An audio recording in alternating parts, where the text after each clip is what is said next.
اور یہ مجلس اس مقصد کے تحت سجائی گئی ہے کہ ہم اللہ کے گھر میں بیٹھ کر کچھ باتیں اس ٹاپک پر سنیں جو ٹاپک قرآن کا ٹاپک. دنیا کی ہر کتاب کا ایک سبجیکٹ ہوتا ہے، ایک ٹاپک ہوتا ہے. کوئی پوچھے کہ بھئی قرآن کا کیا ٹاپک ہے، قرآن کس موضوع کی کتاب ہے، قرآن کا لب لباب کیا ہے، قرآن کا خلاصہ کیا ہے، تو ایک لفظ میں جواب یہ ہے کہ قرآن کا ٹاپک توحید. الحمدللہ رب العالمین سے لے کر کے من الجنۃ والناس تک پورا قرآن توحید سے بھرا ہوا ہے. اور یہ توحید وہ چیز ہے جو ہماری تخلیق کا مقصد ہے. اللہ تعالیٰ نے ہمیں کیوں پیدا کیا؟ اسی توحید کے لیے پیدا کیا. سورہ ذاریات کی بڑی مشہور آیت میں نے آپ کے سامنے پڑھی ہے، وَمَا خَلَقْتُ الْجِنَّ وَالْإِنسَ إِلَّا لِيَعْبُدُونَ. میرے بندوں، میں نے جنات اور انسان کو صرف اور صرف اپنی عبادت کے لیے، اپنی توحید کے لیے پیدا کیا ہے. ہماری اور آپ کی تخلیق کا مقصد توحید ہے. اور جس طریقے سے دنیا کی ہر چیز جب اپنے مقصد کو پورا نہ کرے تو وہ یوز لیس ہو جاتی. انسان اگر اپنے مقصد تخلیق کو بھلا دے، توحید کو بھلا دے، اس کی زندگی میں شرک آ جائے، اس کی زندگی میں کفر آ جائے، ایسی انسان کی زندگی کا کوئی مطلب نہیں. اس کی زندگی میں اور ایک جانور کی زندگی میں، ایک حیوان کی زندگی میں کیا فرق ہے؟ انسان علم حاصل کرے، پڑھے لکھے، ڈگریوں کی کامبار لگا دے، دنیا کی نظروں میں دانشور بن جائے، انٹلیکچوئل بن جائے، لیکن اگر اپنے کریٹر کو نہ پہچانے، اپنے مالک کو نہ پہچانے، اپنے رب کو نہ پہچانے، اس کی بارگاہ میں سر نہ جھکائے، اس انسان کے علم کا کیا فائدہ ہے؟ سورہ آل عمران کی وہ آیت یاد کیجیے جس میں اللہ تعالیٰ نے عقل مند لوگوں کا ذکر کیا ہے، ان فی خلق السماوات والارض واختلاف اللیل والنہار لآیات لأولی الالباب. بے شک آسمانوں اور زمین کی پیدائش کے اندر، رات اور دن کے آنے جانے کے اندر عقل مندوں کے لیے نشانیاں ہیں. الذین یذکرون اللہ قیاما وقعودا وعلی جنوبہم. اے اللہ، عقل مند کون لوگ ہیں؟ فرمایا عقل مند وہ لوگ ہیں جو اٹھتے بیٹھتے لیٹتے اللہ کا ذکر کرتے ہیں، اللہ کو یاد کرتے ہیں. وَيَتَفَكَّرُونَ فِي خَلْقِ السَّمَاوَاتِ وَالْأَرْضِ. اور وہ آسمانوں کی اور زمین کی تخلیق پر غور کرتے ہیں، وہ اس یونیورس کی تخلیق کے اوپر غور کرتے ہیں، اس کائنات کے اندر غور کرتے ہیں. اب جب غور کرتے ہیں اس دنیا کے اوپر، اس کائنات کے اوپر، تو اس نتیجے تک پہنچتے ہیں، ربنا ما خلقت ھذا باطلا. پروردگار، تو نے اتنی بڑی کائنات کو بے مقصد تو نہیں بنایا ہے، بیکار تو نہیں بنایا ہے. سبحانک فقنا عذاب النار. دنیا میں ایک عقل مند انسان بھی کوئی کام بغیر مقصد کے نہیں کرتا. دنیا میں ایک عام انسان بھی کوئی کام بغیر مقصد کے نہیں کر سکتا ہے. اگر ہم سمجھتے ہیں کہ ہماری زندگی کا مقصد صرف کھانا، کمانا، انجوائے کرنا، لائف میں موج مستی کرنا ہے، اس کا مطلب کہ ہم اللہ تعالیٰ کے اوپر بلیم کر رہے ہیں. اللہ نے اس کائنات کو یوں ہی مذاق کے طور پہ پیدا کر دیا، اس دنیا کو یوں ہی کھلواڑ کے طور پہ پیدا کر دیا. بندہ جب کائنات پہ غور کرتا ہے تو اس ریزلٹ پر پہنچتا ہے، نہیں ہے اللہ سبحانکا، تو اس سے پاک ہے، تو اس بلیم سے پاک ہے، تو اس الزام سے پاک ہے، تو نے کائنات کو بغیر مقصد کے نہیں بنایا ہے. بندہ جب کائنات پر غور کرتا ہے، اپنی تخلیق کے مقصد کو پا لیتا ہے کہ ہاں اے اللہ، میری زندگی کا مقصد تیری توحید ہے، تجھے راضی کرنا ہے. اور جب بندہ اپنے مقصد کو پہچان لیتا ہے تب اللہ سے دعا کرتا ہے فقنا عذاب النار. اے اللہ، تو ہمیں توحید پر چلنے کی توفیق دے اور ہمیں جہنم کی آگ سے بچا. یہ توحید وہ چیز ہے، یہ توحید دنیا کی سب سے بڑی نعمت بھی ہے. میرے اللہ کے کروڑوں بندے ہیں، کروڑوں بندوں میں اللہ تعالیٰ نے ہمیں اور آپ کو اگر چنا ہے اس دین کے لیے، اس ایمان کے لیے، اس توحید کے لیے، اللہ کی اس نعمت کی قدر کرو میرے بھائی۔ یہ بڑے افسوس کی بات ہے کہ آج کا مسلمان اپنے دین اور اپنے ایمان کی اس نعمت کی قدر نہیں کرتا ہے۔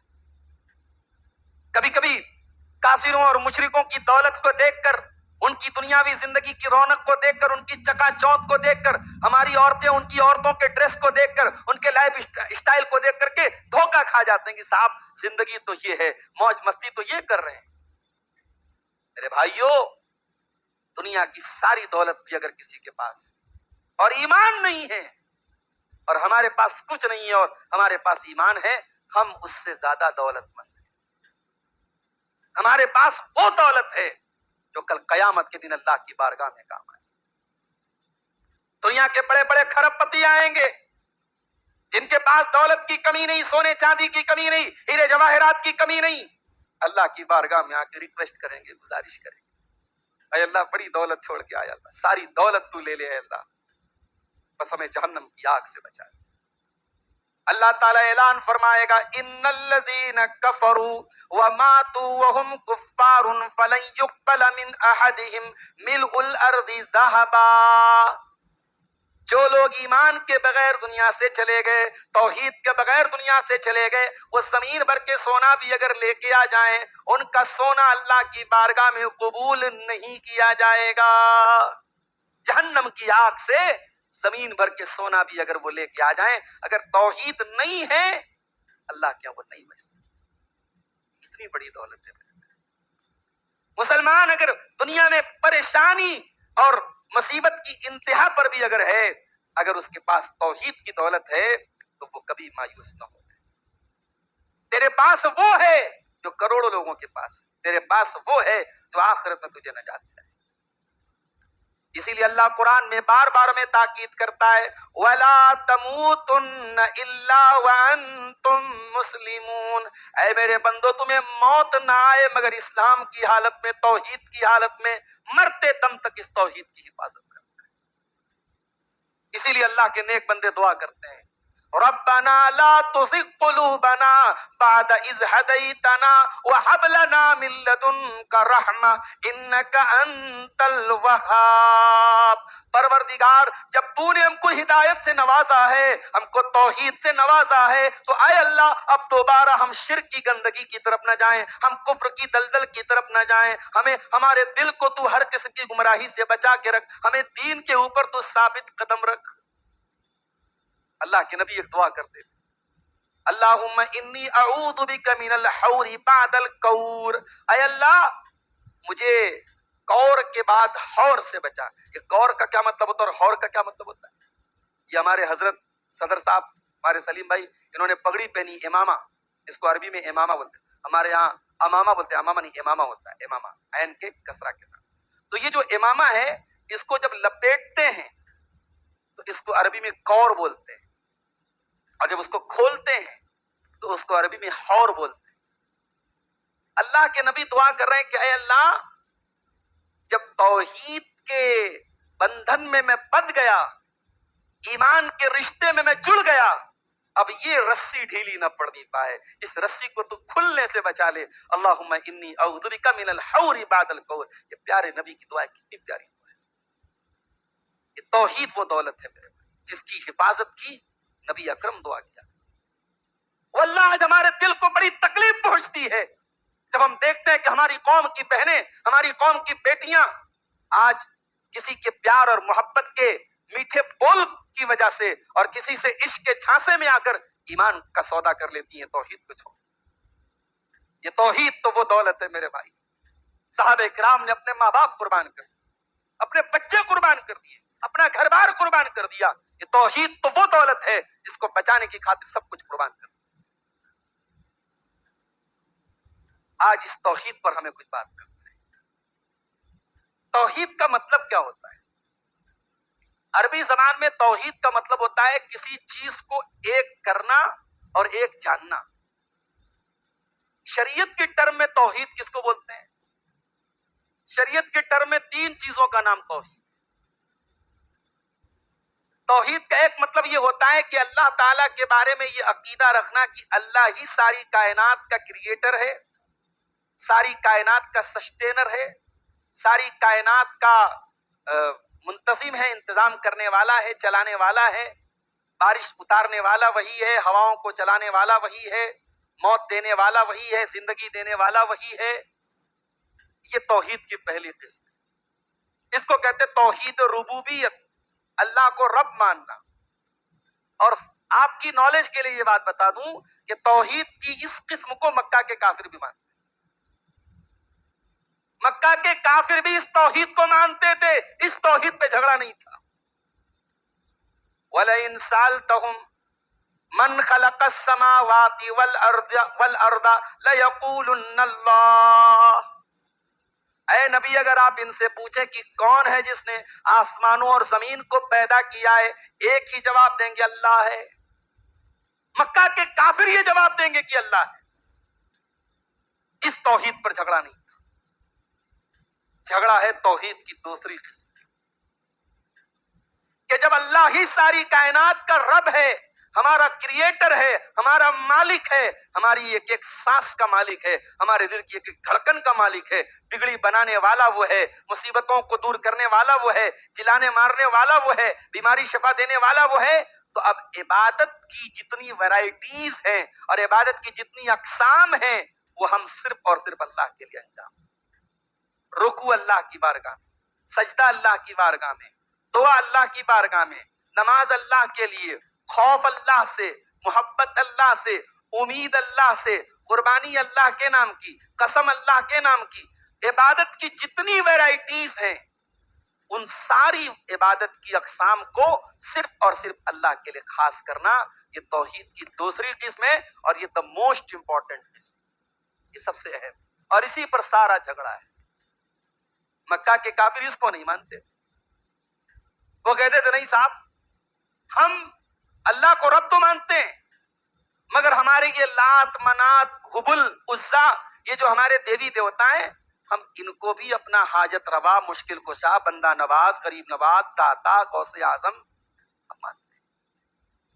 کیوں مانتے ہو بھائی؟ کہتے یہ ہماری بات اللہ تک پہنچائے۔ سیم وہی کانسیپٹ آج مسلمانوں کے ایک بڑے طبقے کے طرف، وہاں پتھر کے بت تھے، یہاں اولیاء کرام ہیں، وہاں لات اور منات اور عزا تھے، یہاں اللہ کے ولیوں کو یہ درجہ دے دیا گیا۔ ابھی میں راستے میں آیا، کئی دکانیں میری نظر سے گزری، کیچین بریانی ہاؤس، کیچین فلے، کیچین کیا ہے بھائی؟ خواجہ غریب نواز۔ ہمارے ایک سلفی بھائی نے اس کی اچھی فل فارم نے کوئی گارنٹی نہیں، کیچین کا مطلب کوئی گارنٹی۔ ایک اور جملہ لکھتے ہیں وائی کیچین یا خواجہ غریب نواز، اس کا ہمارے ایک بھائی نے فل فارم بنایا کہ یقیناً کوئی گارنٹی۔ کیچین لکھ رہے ہیں بھائی، اللہ کے ایک بندے کو غریب نواز کہا جا رہا ہے، کیا یہ توحید پر ڈاکہ نہیں ہے میرے بھائی؟ کیا ہم نے یہ سمجھ رکھا ہے کہ ہم نے لا الہ الا اللہ کا کلمہ پڑھ لیا اب ہمارے لیے سب جائز ہو گیا؟ اگر سب جائز ہو گیا تو پانچوں ٹائم کی نماز میں ہر رکعت میں سورہ فاتحہ کے اندر یہ اقرار کیوں کرتے ہیں ایاک نعبد و ایاک نستعین، اے اللہ ہم تیری ہی عبادت کرتے ہیں اور تجھ ہی سے مدد مانگتے ہیں، ہمارا معبود بھی تو ہے، ہمارا مشکل کشا بھی تو ہے، ہماری ضرورتوں کو پورا کرنے والا بھی تو ہے۔ دنیا والے فلسفہ بگاڑتے ہیں، اللہ تعالیٰ سے اپنی بات کہنا آسان نہیں ہے، ہم تو گنہگار لوگ ہیں، اللہ ہماری ڈائریکٹ نہیں سنے گا، ہمیں پرائم منسٹر سے بات کرنا ہے تو اس کے پی اے سے ملنا پڑتا ہے، چیف منسٹر سے بات کرنا ہے تو اس کے سیکریٹری سے ملنا پڑتا ہے، اللہ تک پہنچنا ہے تو اللہ کے ولیوں سے اپنی بات کہنی پڑے گی، ہم ڈائریکٹ اللہ سے نہیں کہہ سکتے۔ ہم یہ فلسفے بگاڑتے ہیں، ہم یہ فلسفی بگاڑتے ہیں، اور قرآن کیا کہتا ہے وَإِذَا سَأَلَكَ عِبَادِي عَنِّي فَإِنِّي قَرِيبٌ، اے میرے حبیب جب میرے بندے آپ سے میرے بارے میں پوچھیں کہ اللہ کہاں ہے، ان کو جواب دے دو کہ اللہ قریب ہے، اجیب دعوت الداعی، اللہ پکارنے والے کی پکار کو ہر وقت سنتا ہے، شرط یہ فَلْيَسْتَجِيبُوا لِي وَلْيُؤْمِنُوا بِي کہ بندہ میری بات مانے اور میرے اوپر ایمان رکھے۔ شیطان نے شارٹ کٹ نکال دیا، گناہ کرتے رہو، اللہ سے دور رہو، اور یہ بھروسہ رکھو ہمارے فلانے صاحب ہم کو بچا لیں گے، ہمارے فلانے صاحب ہم کو بچا لیں گے۔ اللہ تعالیٰ کے یہاں اگر یہ فارمولا چلتا کہ کسی کے بچانے سے کوئی بچ جاتا، حضرت نوح علیہ السلام اپنے بیٹے کے لیے اللہ کی بارگاہ میں رو نہ رہے ہوتے میرے بھائی؟ نوح علیہ السلام کا بیٹا ان کی آنکھوں کے سامنے ڈوب رہا ہے، اور نوح علیہ السلام کشتی میں بیٹھے ہوئے ہیں، اور نوح علیہ السلام کہتے ہیں یا بنی ارکب معنا، اے میرے بچے ہماری کشتی پہ سوار ہو جا، اے میرے بچے اپنے باپ کے ساتھ آ جا، اپنے باپ کا ساتھ دے دے، اپنے باپ کی کشتی پہ آ جا۔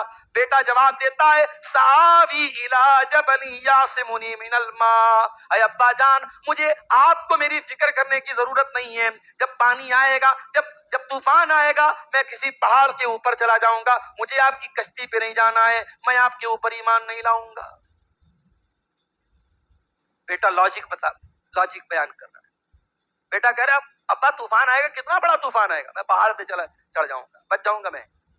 قال لا عاصم اليوم من امر اللہ، حضرت نوح علیہ السلام کہتے ہیں میرے بچے آج اللہ کے عذاب سے تجھے کوئی نہیں بچا پائے گا، تو پہاڑ کے اوپر چڑھ کر کے بھی اللہ کے عذاب سے نہیں بچ پائے گا۔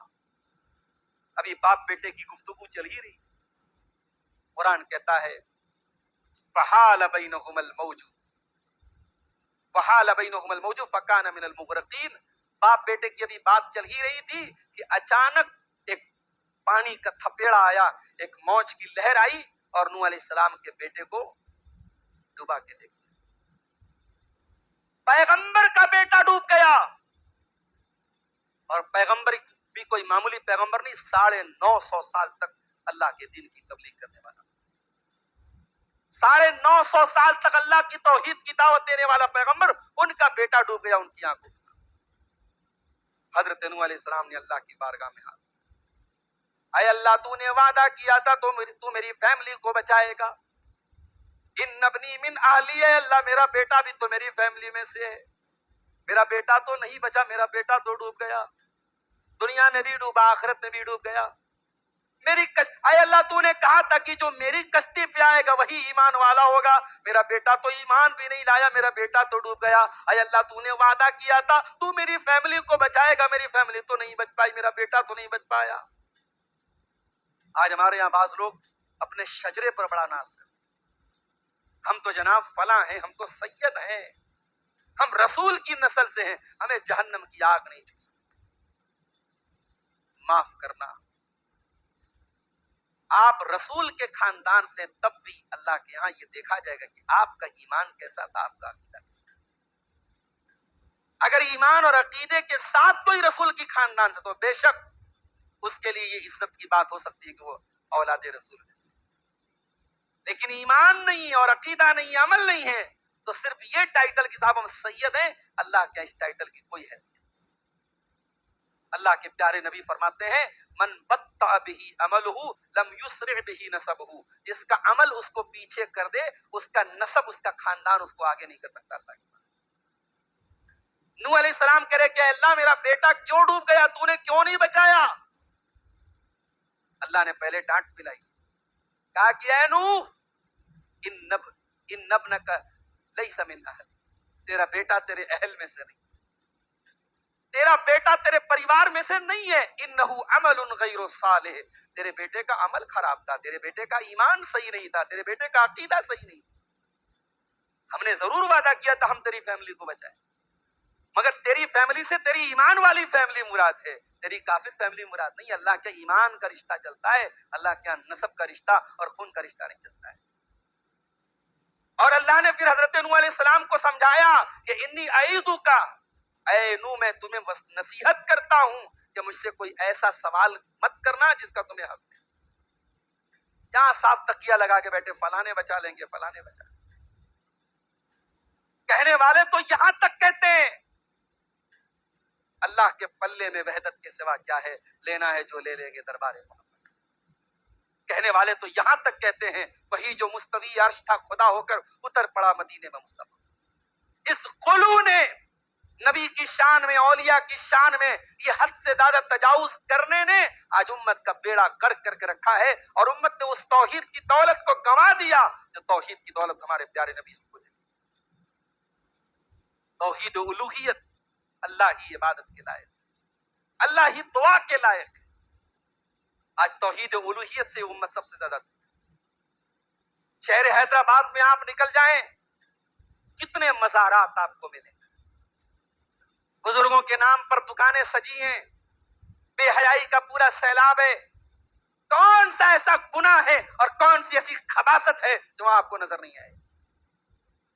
اور اسے نام دیا جا رہا ہے دین کا۔ یہ میرے نبی کا دین تو نہیں ہے، یہ قرآن و سنت والا دین تو نہیں ہے۔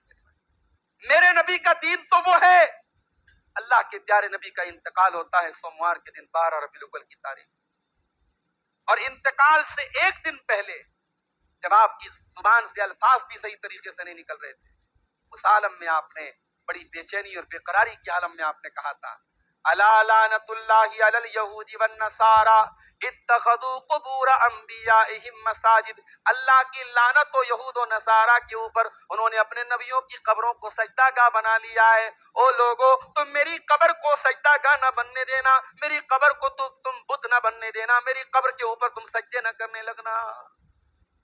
جس بات کا خطرہ اللہ کے پیارے نبی کو اپنی امت کے بارے میں تھا، امت نے اسی چیز کو اپنا لیا میرے پیارے سے۔ اور یہ بات بھی یاد رکھو، کوئی یہ نہ سمجھے کہ مسلمان جو اپنے آپ کو مسلمان جس نے کہہ دیا، کلمہ پڑھ دیا، وہ شرک نہیں کر سکتا۔ یہ غلط فہمی بھی دور کرو۔ اللہ کے پیارے نبی نے اس کی بھی پیشن گوئی کی، لا تقوم الساعة حتى تلحق قبائل من امتی بالمشرکین، قیامت اس وقت تک نہیں آئے گی جب تک میری امت کے کچھ قبیلے مشرکوں کے ساتھ مل نہیں جائیں گے، وَحَتَّى يَعْبُدُ الْأَوْثَانَ، اور میری امت کے اندر بھی بت پرستی ہونے لگے گی۔ حضرت ابو ہریرہ کا نام سنا ہے؟ بولو بھائی، کہاں کے رہنے والے تھے؟ یمن کے رہنے والے تھے۔ ان کے قبیلے کا نام تھا قبیلے دوس کا، بہت بڑا قبیلہ تھا دوس قبیلہ، اسی سے ابو ہریرہ رضی اللہ عنہ۔ اب ایک حدیث میں سنانے جا رہا ہوں، حدیث کے راوی حضرت ابو ہریرہ ہے، صحیح مسلم کی حدیث۔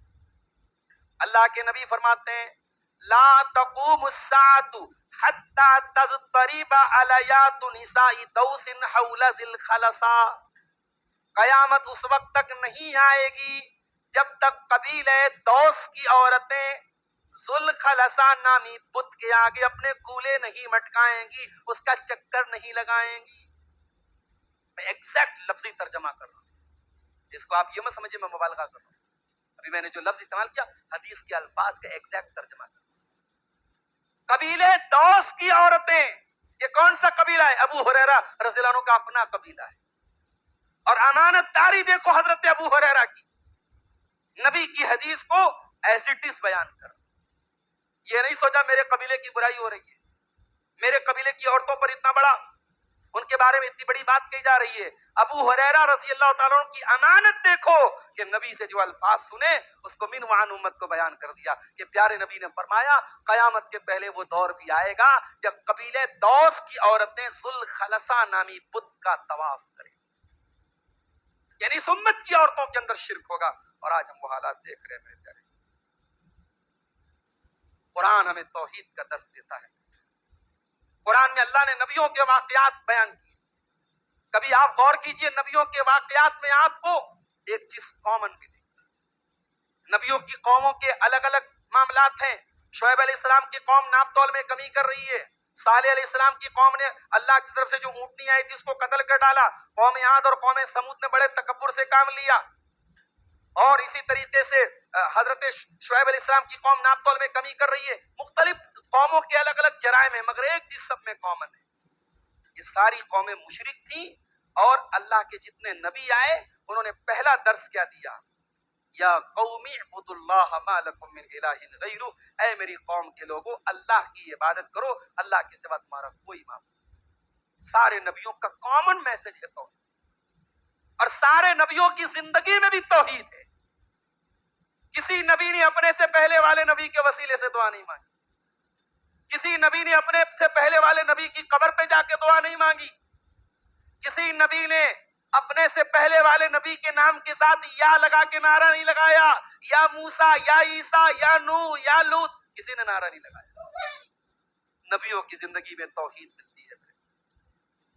ابراہیم خلیل اللہ کو دیکھو، باپ نے گھر سے نکال دیا، قوم کے لوگوں کو توحید سکھانے کے لیے انہوں نے قوم کے بت خانے میں جا کے ان کے بتوں کو توڑ دیا، قوم کو توحید سمجھایا، شرک کی کمزوری سمجھایا، ان کے معبودان باطلہ کی کمزوری ظاہر کر دی۔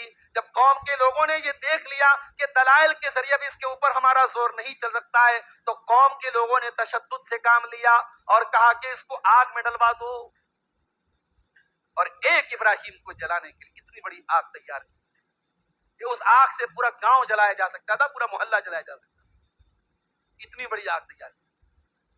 اور اللہ کے پیارے نبی فرماتے ہیں کہ سارے جانور تو اس آگ کو بجھانے کی کوشش کر رہے تھے، ایک جانور ایسا تھا جو اس آگ کو بھڑکا رہا تھا، اس جانور کا نام عربی میں وزغ ہے۔ اب کچھ علماء کہتے ہیں کہ وزغ سے مراد گرگٹ ہے، کچھ علماء کہتے ہیں کہ وزغ سے مراد چھپکلی ہے۔ زیادہ جو راجح بات، جو مضبوط بات نظر آتی ہے چھپکلی ہے، کیونکہ اس کی پہچان اللہ کے رسول نے فرمائی کہ وہ گھروں میں رہتا ہے، وہ جانور عام طور سے گھروں میں رہتا ہے، اور گرگٹ جو ہے وہ عام طور سے گھروں میں نہیں، اور گرگٹ سے بظاہر کوئی نقصان نہیں ہے، اور چھپکلی کے اندر واقعی میں نقصان ہے۔ یہ چھپکلی جو ہے وہ ابراہیم علیہ السلام کی اس آگ کو اور بھڑکا رہی، آگ جلا دی گئی۔ اب اچھا، چھپکلی سے مراد ہم لوگ کو چھوٹی سی چھپکلی سمجھ میں آتی ہے، چھپکلی کی بھی بڑی ویرائٹی ہوتی ہے بھائی، مگرمچھ کے برابر کی بھی چھپکلیاں آتی ہیں۔ آپ جا کے گوگل پہ سرچ کیجیے گا، آپ کو چھپکلی کی بہت ساری ویرائٹی ملے گی۔ وہ کتنی بڑی چھپکلی تھی جو حضرت ابراہیم کی آگ میں پھونک مار رہی تھی، اللہ اعلم، لیکن وہ تھی چھپکلی۔ آگ جل گئی، اب حضرت ابراہیم علیہ السلام کو اس آگ میں ڈالا جائے، کس کے لیے ڈالا جا رہا ہے؟ اللہ کی توحید۔ ابراہیم علیہ السلام کے ماتھے پر کوئی بل ہے؟ نہیں ہے، چہرے پر کوئی شکن ہے؟ نہیں ہے، زبان پر کوئی شکوہ ہے؟ نہیں ہے، اللہ کے علاوہ کسی اور کا نام ہے؟ نہیں ہے۔ آگ میں ڈالا جا رہا ہے، اور ابراہیم کے بدن سے کپڑے کو اتار دیا۔ اللہ، کپڑے سمیت ڈال دیا جاتا تب بھی تو جل جاتے، مگر کپڑا اتار کے ڈالا جا رہا ہے آگ میں تاکہ ابراہیم کو آگ جلدی سے جلا دے۔ اے ابراہیم، تیرے ایمان کا کیا کہنا، اے ابراہیم تیری استقامت کا کیا کہنا، تیری توحید کا کیا کہنا۔ ابراہیم علیہ السلام کے بدن سے کپڑے اتار کر کے ان کو آگ میں ڈالا جا رہا ہے۔ ابراہیم علیہ السلام کی زبان پر کیا الفاظ ہیں؟ حسبی اللہ و نعم الوکیل، اللہ میرے لیے کافی ہے، اللہ سے بہترین کوئی کارساز نہیں، کوئی مددگار نہیں، کوئی مصیبت دور کرنے والا نہیں۔ ابراہیم کو آگ میں ڈال دیا۔ ابراہیم کی زبان پر یہ الفاظ یہ بتا رہے ہیں کہ ابراہیم کے دل اور دماغ میں کتنی پکی توحید ہے۔ ابراہیم کو آگ میں ڈالا گیا، اور جب توحید پکی ہو میرے بھائیوں، اللہ وہ کر کے دکھاتا ہے جو دنیا والوں کی نظر میں نہ ہو۔ ابراہیم کی آگ کو جلانے کے لیے اللہ چاہتا تو ہواؤں کو دے، اللہ چاہتا تو بارش برسا دیتا، اللہ چاہتا تو اس آگ کو بجھانے کا کوئی انتظام کر دیتا، مگر آج اللہ تعالیٰ نے ڈائریکٹ آگ سے کہا قلنا یا نار کونی بردا وسلاما علی ابراہیم، اے آگ میرے خلیل کے ایک رونگٹے کو بھی تجھے جلانا نہیں ہے، آج تجھے میرے خلیل کے لیے ٹھنڈی ہو جانا ہے اور سلامتی والی۔ یہ توحید ہے، توحید پکی ہو تو آگ بھی گلستہ بن سکتی ہے، توحید اگر پکی ہو اللہ تعالیٰ آپ کی وہ دعا سن سکتا ہے جو دنیا والوں کی نظر میں نہ ہو۔ یونس علیہ السلام مچھلی کے پیٹ میں ہے، قرآن کہتا ہے فنادا فی الظلمات، یونس مچھلی کے پیٹ میں دعائیں کر رہے ہیں، سمندر کا اندھیرا ہے، رات کا اندھیرا ہے، مچھلی کے پیٹ کا اندھیرا ہے، دنیا کا کوئی نیٹ ورک وہاں کوریج نہیں دے سکتا ہے، دنیا کا کوئی نیٹ ورک وہاں رابطے میں نہیں ہو سکتا ہے، مگر اللہ تعالیٰ کا کنیکشن وہاں پر بھی موجود ہے۔ فنادا فی الظلمات، حضرت یونس علیہ السلام نے مچھلی کے پیٹ میں دعا کی، لا الہ الا انت سبحانک انی کنت من الظالمین، اے پروردگار تیرے سوا میرا کوئی معبود نہیں ہے، تو پاک ہے، بے شک میں ظالم ہوں، مجھ سے غلطی ہوئی ہے، میں تیرے حکم کے بغیر چلا آیا ہوں، اللہ مجھ کو معاف کر دے۔ اللہ کہتا ہے فاستجبنا لہ ونجیناہ من الغم، ہم نے حضرت یونس کی دعا کو قبول کر لیا اور ہم نے ان کو اس تکلیف سے بچا۔ قرآن نبیوں کے واقعات کیوں بیان کر رہا ہے؟ اگر اللہ سے ڈائریکٹ مانگا نہیں جا سکتا، اللہ تک پہنچنا مشکل ہے، اللہ تک دعا کرنے کے لیے ہمیں بزرگوں کا وسیلہ لگانے کی ضرورت ہے، تو پھر ان دعاؤں کا کیا مطلب ہے اور نبیوں کے ان واقعات کا کیا مطلب ہے؟ پورے قرآن کو مینوپلیٹ کر دیا گیا، پوری توحید کو مینوپلیٹ کر دیا، برباد کر دیا گیا، یہ وسیلہ اور سفارش کے جھوٹے جو ہے اس کی جھوٹا کانسیپٹ تیار ہے۔ وسیلہ کا کانسیپٹ ہے اسلام، کون سا وسیلہ ہے آئیے وہ بھی آپ کو بتا دیتا ہوں۔ یا ایھا الذین آمنوا اتقوا اللہ وابتغوا الیہ الوسیلۃ وجاہدوا فی سبیلہ۔ اس آیت کو قاعدے سے سمجھ لو تو وسیلہ کے بارے میں کبھی کنفیوژن نہیں۔ اے ایمان والو، اللہ سے ڈرو اور اللہ کی بارگاہ میں وسیلہ تلاش کرو۔ اردو میں وسیلہ کا کیا مطلب ہوتا ہے؟ اردو میں وسیلہ کا مطلب ہوتا ہے میڈیم۔ جیسے میں کار سے چل کے آپ کی مسجد عزیزیہ تک آیا تو کار میرے مسجد عزیزیہ تک آنے کا وسیلہ ہے۔ سلیم بھائی سے میں نے فون سے بات کی تو فون میری ان سے بات کرنے کا وسیلہ ہے۔ اردو میں وسیلہ بولتے میڈیم، عربی میں ایسا نہیں ہے۔ عربی میں وسیلہ بولتے قربت۔ اب اللہ کہہ رہا ہے کہ اے ایمان والو، اللہ سے ڈرو اور اللہ کا وسیلہ تلاش کرو، اللہ کا قرب تلاش کرو۔ اب اللہ کا قرب کیسے تلاش کریں گے؟ آئیے وہ حدیث بھی دیکھ لیجئے، بخاری اور مسلم کی روایت ہے، اللہ کے پیارے نبی فرماتے ہیں کہ بندہ سب سے زیادہ اگر میرے قریب آتا ہے، میری قربت حاصل کرتا ہے تو فرائض کے ذریعے سب سے زیادہ بندہ میرے قریب۔ اللہ کا وسیلہ تلاش کرنا ہے، فرائض کی پابندی کر، نماز پڑھ، روزے رکھ، تیرے اوپر زکوٰۃ فرض ہے زکوٰۃ ادا کر، حج فرض ہے حج، پہلے فرائض ادا کر، تو اللہ کا مقرب بننا چاہتا۔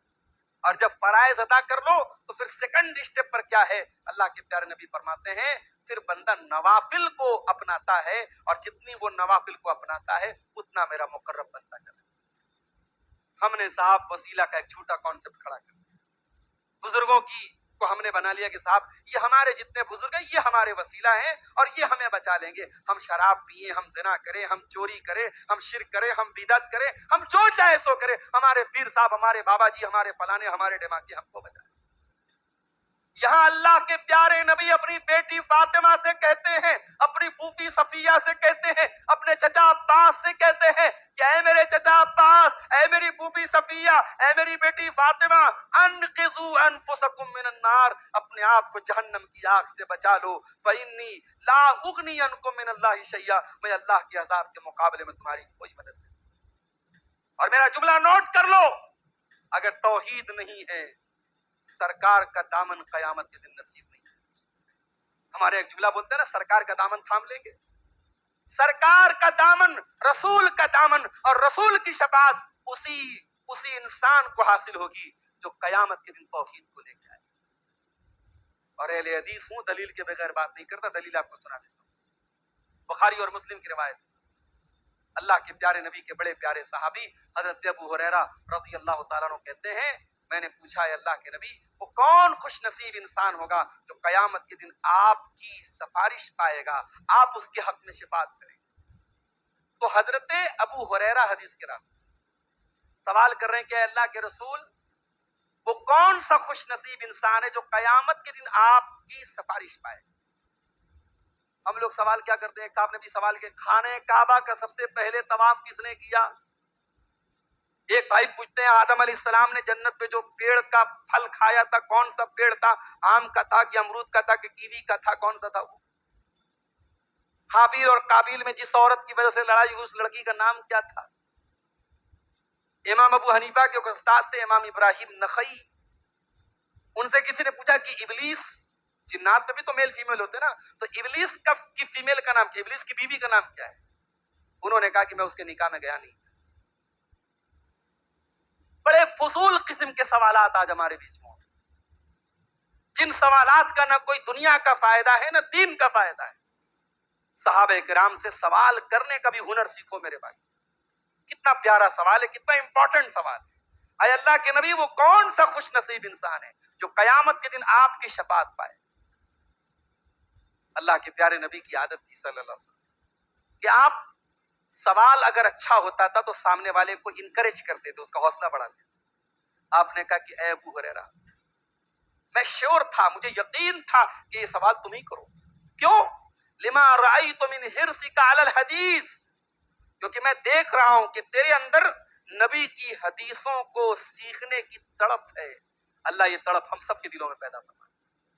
بھئی اہل حدیث بولتے ہیں نا اپنے آپ کو، تو صرف یہ زبانی اہل حدیث نہ بنو، حدیثوں کو سیکھنے کی تڑپ پیدا کرو اپنے.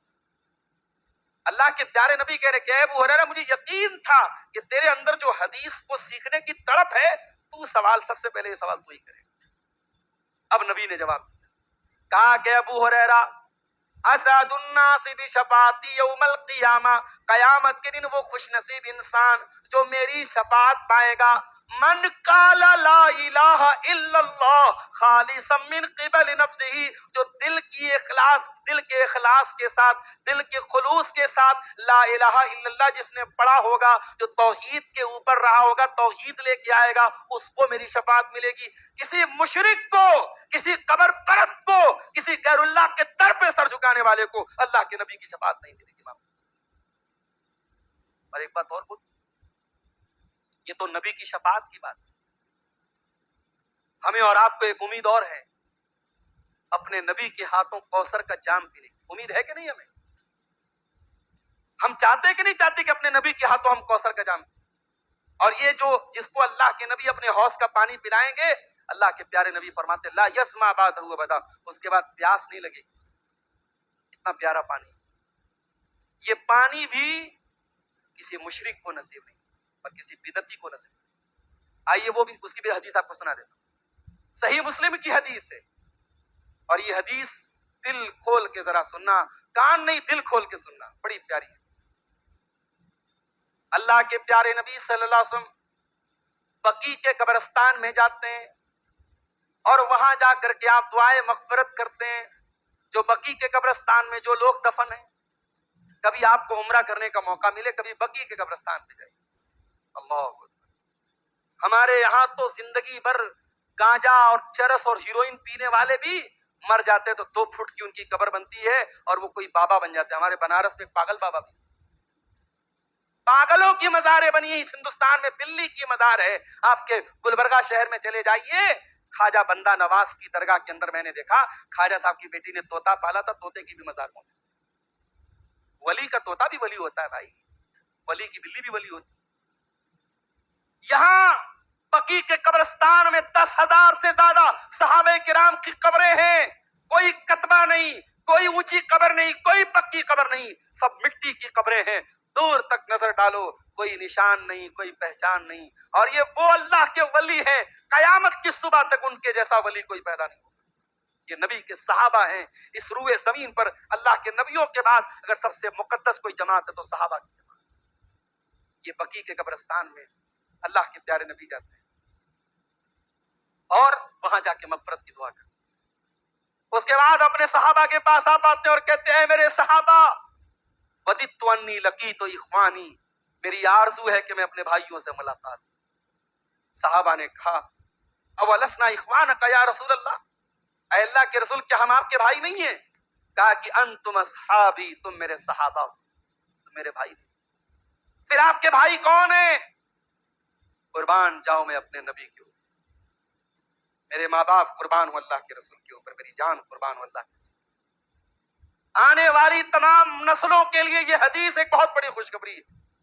اللہ کے نبی فرماتے ہیں میرے بھائی وہ لوگ ہیں جو بعد میں آئیں گے، جنہوں نے میرا دیدار نہیں کیا ہوگا، جنہوں نے میرا زمانہ نہیں پایا ہوگا، جنہوں نے میرے ساتھ غزوات میں شرکت نہیں کی ہوگی، مگر میرا کلمہ پڑھیں گے، میرے اوپر ایمان رکھیں گے، مجھ سے محبت کریں گے، وہ میرے بھائی ہوں گے اور میں اپنے ان بھائیوں سے ملنا چاہتا ہوں. کتنی بڑی خوشخبری ہے ہمارے ہم جیسے گنہگاروں کے لیے میرے بھائی.